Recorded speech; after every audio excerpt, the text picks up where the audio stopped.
वक्फ कानून के खिलाफ मुस्लिम संगठन आंदोलन को और तेज करने की तैयारी में है। आज पटना में इमारत शरिया आंदोलन करेगा। यहां मुस्लिम समाज के लोग पटना के फुलवारी शरीफ और सब्जी बाग इलाके में सड़क पर उतर सकते हैं। तो 19 अप्रैल को all India Muslim personal law board के नेतृत्व में बड़े प्रदर्शन की तैयारी है। एक तरफ वक्फ कानून के खिलाफ प्रदर्शन का जोर है तो सियासी बयानबाजी भी खूब हो रही है।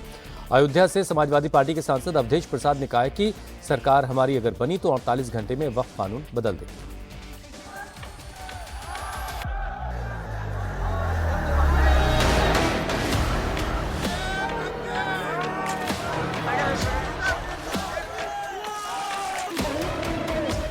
वक्फ संशोधन पर भड़के मौलाना, रैली, प्रोटेस्ट और हल्ला बोल। आप लोग अजर और अमर नहीं हो गए, आप लोग ही रहोगे। जिस दिन हम सत्ता में आएंगे 1 घंटे के अंदर इसको उखाड़ के फेंक देंगे। वक्फ कानून बहाना, मोदी पर निशाना।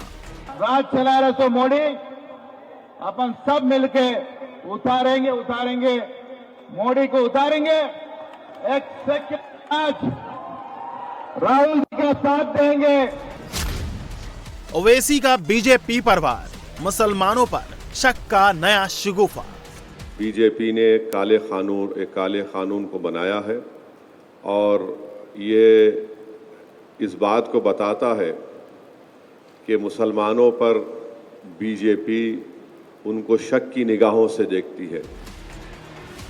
वक्फ संशोधन कानून के खिलाफ मुस्लिम संगठनों का आंदोलन और तेज होता जा रहा है। AIMPLB से लेकर जमीयत तक बड़े प्रदर्शन की तैयारी में है। आज पटना में इमारत शरिया का प्रोटेस्ट है तो रविवार को हैदराबाद में कांग्रेस ने वक्फ बचाओ मार्च निकाला है।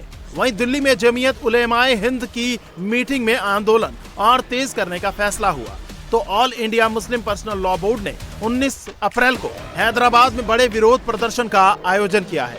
इस आयोजन को सफल बनाने के लिए मजलिस के मुखिया असदुद्दीन ओवैसी ने अपने तमाम MLAs, कॉर्पोरेटर्स और अन्य स्थानीय नेताओं को आज सुबह 11 बजे AIMIM के मुख्यालय दारुस्सलाम में रहने को कहा है। ओवैसी की आज की मीटिंग में हैदराबाद के मुस्लिम धर्मगुरुओं को भी आमंत्रित किया गया है।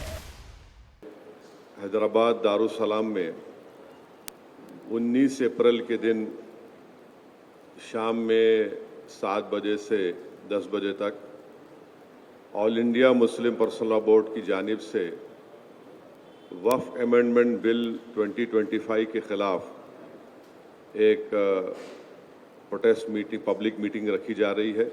बीजेपी ने एक काले कानून को बनाया है और ये इस बात को बताता है कि मुसलमानों पर बीजेपी उनको शक की निगाहों से देखती है।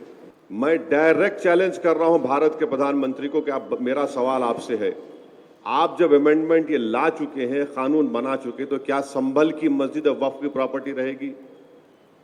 क्या ज्ञानवापी की मस्जिद वक्फ की प्रॉपर्टी कहलाएगी? क्या मथुरा की मस्जिद वक्फ की प्रॉपर्टी कहलाएगी?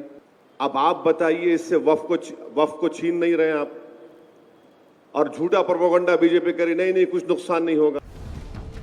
इधर रविवार को दिल्ली में जमीयत उलेमाए हिंद की कार्यकारिणी की मीटिंग हुई जिसमें वक्फ संशोधन बिल के खिलाफ आगे की रणनीति को लेकर चर्चा हुई। साथ ही विरोध प्रदर्शन जारी रखने का फैसला हुआ। 4 प्रस्ताव पास किए गए जिनमें पहला प्रस्ताव वक्फ संशोधन अधिनियम 2025 से संबंधित है।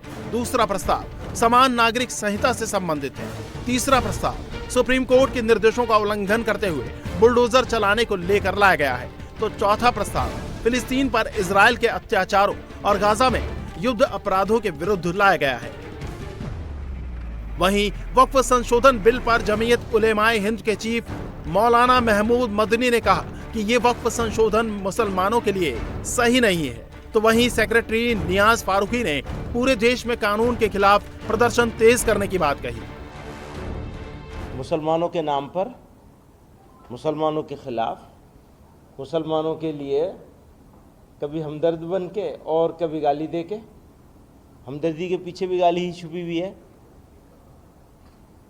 इस एक्ट को दुर्भाग्य के साथ, दुर्भावना के साथ, दुर्भावनापूर्ण एक्ट है ये अमेंडमेंट है।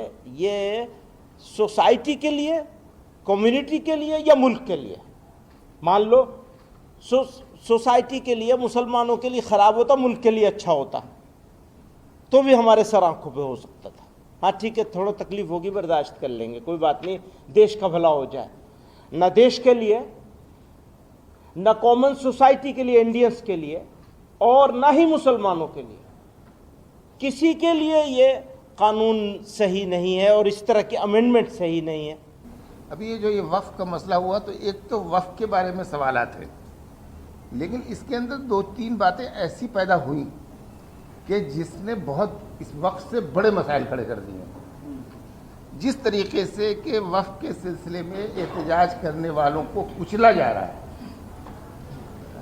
और उनकी जुबान बंद की जा रही है, सिर्फ काली पट्टी लगाने पर जो कुछ हो रहा है, ऐसे में सवाल अब सिर्फ वक्फ का नहीं रह गया।